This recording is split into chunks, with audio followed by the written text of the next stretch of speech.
Not all the utopian movements of the early 19th century were primarily religious. During this era, the United States also witnessed the rise of an intellectual and literary movement known as Transcendentalism.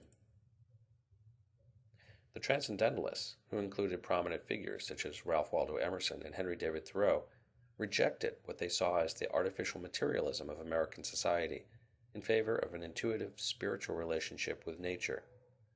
Some scholars see this as the first environmentalist movement, a response to the alarming changes wrought by the Industrial Revolution. In 1841, a utopian community called Brook Farm was established in an effort to express these values. It featured a communal or socialistic economy designed to liberate individuals as much as possible from the demands of the material world. This experiment only lasted a few years before internal conflicts destroyed it. This was also the case in the socialist experiments of Robert Owen. Owen was a successful Welsh factory owner who was all too aware of the problems of unemployment, poverty, and vice that characterized capitalist society. He believed that human nature was shaped by the environment, that, quote, all men are formed by the circumstances which are permitted to surround them from birth, unquote. Human nature, he argued further, was universally plastic. He suggested that all that was necessary to create good human beings was to remove the environmental factors that promoted selfishness and greed, in particular, private property. He dreamed of creating a perfect society based wholly on human rationality to prove that logic and reason could be the ultimate foundation for a social order. After experimenting with these concepts in England, Owen came to the United States and opened the colony of New Harmony, Indiana, in 1825. His ideas attracted enormous public attention, but his experiment only lasted a couple of years. By 1828, New Harmony had been dissolved. What all these religious and secular communities shared was the willingness to experiment with basic economic and social relationships, and the conviction that human nature was perfectible. Looking at the changes all around them, they believed that they could create an alternative path for American society to follow. These ideas were expressed in somewhat less radical form through the variety of social reform movements that ultimately had a far greater impact on American society. We see, for instance, the rise of the temperance movement. Americans during this era drank heavily, perhaps more heavily than at any other time in our history. Every wedding, every funeral, every political event was marked by drinking. Nor did Americans imbibe only on holidays. If you hired farm workers to help you harvest your crops, you were expected to treat them to a drink. If you were a master builder, the carpenters and other craftsmen would demand a ration of hard liquor as part of their wages. The temperance movement had existed prior to the Second Great Awakening, but had been very limited and had emphasized temperate drinking rather than total abstinence. Relatively few saw a great deal of harm in the moderate consumption of wine or beer. The problem lay in hard liquor and drunkenness. The teetotaler, or total abstinence movement, sprang directly from the Second Great Awakening. Charles Grandison Finney and other evangelical preachers dwelt often on the terrible evil of drink. In 1826, this religious sentiment was institutionalized in the American Temperance Society, and within a few years, thousands of local and state societies were formed. These societies copied revival techniques. They presented fiery lectures expounding on the wickedness of drunkenness and used group pressure to sway their listeners. They produced a flood of literature describing both the secular horrors of drink, of families deserted, death, poverty, disease, etc., and the spiritual danger, i.e., if you drank, you were going to hell. The temperance appeal was nationwide, but it was particularly strong in upstate Old New York and the Old Northwest, in states like Ohio, Indiana, Illinois, areas where the Second Great Awakening had burned most brightly, and also, not coincidentally, those places where the market revolution had had the most profound effect. It seemed to have a special attraction for the emerging middle class in newly created commercial and industrial towns. Some scholars argue that they were attempting to distinguish their moral conduct from what they perceived as a riotous and dissolute conduct of the lower orders.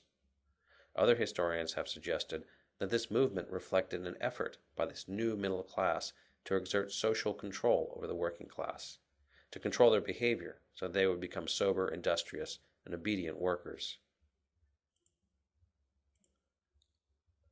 Originally, the movement had focused on using moral persuasion to change society, but by the 1840s there was a growing emphasis upon political measures which mandated proper moral behavior. Temperance societies urged states to pass local option laws that would allow communities to ban the sale or manufacture of liquor. The first such law in the nation passed in Maine in 1851, and 15 other states would follow by the time of the Civil War.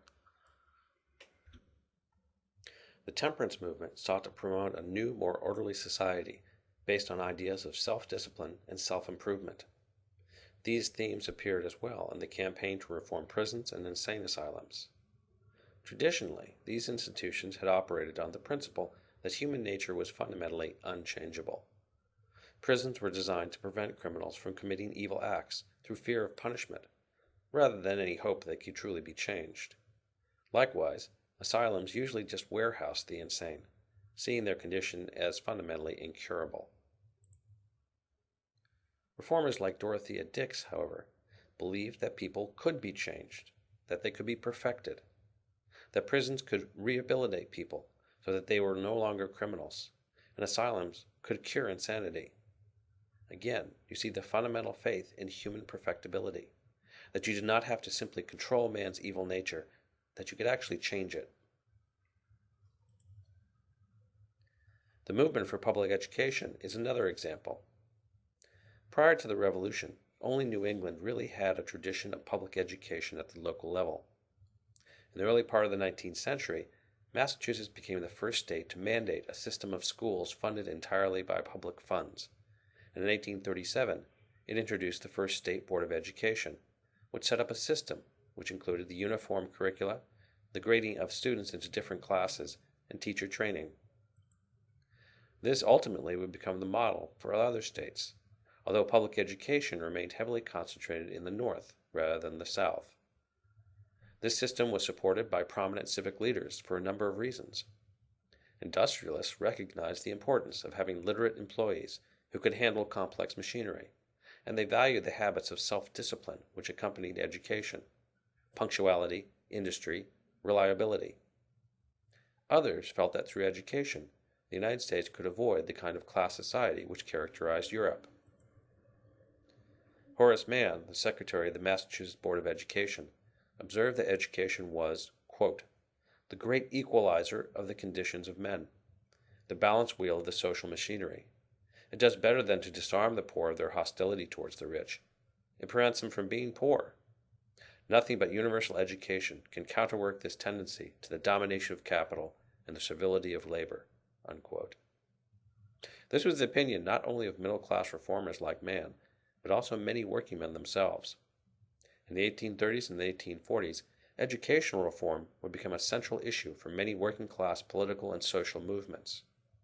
As the artisans of Philadelphia observed in 1830, quote, "There can be no real liberty without a wide diffusion of real intelligence. Until means of equal instruction shall be equally secured to all, liberty is but an unmeaning word, and equality an empty shadow." Unquote. There was also a growing movement to deal with a pressing national problem, the issue of slavery. In the aftermath of the Revolution, the northern states had provided for the gradual emancipation of their slaves. While the South retained the institution of slavery, many people of the Revolutionary generation did not anticipate this would become a long-term problem. That as tobacco agriculture became less and less profitable, this institution would gradually expire on its own.